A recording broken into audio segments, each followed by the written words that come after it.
A perfectly crispy samosa that cracks with every bite. Let's get started by boiling the corn with salt and turmeric powder.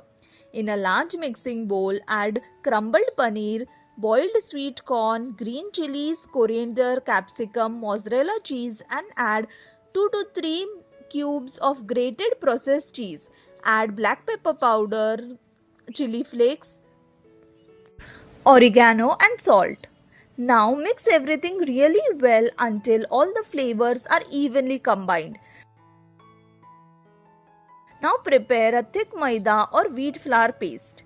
Take one samosa patti and fold into a cone. Fill it generously with the paneer corn mixture. Apply the maida paste along the edges and seal it tightly. Repeat the same process with all the remaining patties. Heat oil on a medium flame. Remember, don't fry on a high heat, otherwise the samosa won't become evenly crispy. Before placing the samosas into hot oil, carefully check all the three sides are sealed properly. If you notice any open edges, simply dip that area into the maida paste and seal it well.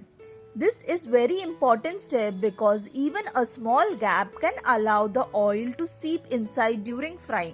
A perfectly sealed samosa keeps the filling soft, creamy and cheesy on the inside while giving you a beautifully crispy golden outer layer.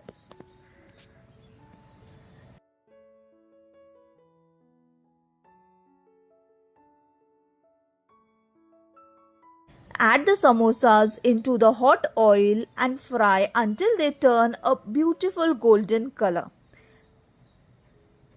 Serve them hot with green chutney or tomato ketchup and they are ready to enjoy. If you enjoyed this recipe, give this video a big thumbs up, share it with your family and friends and subscribe for more easy and tasty recipes.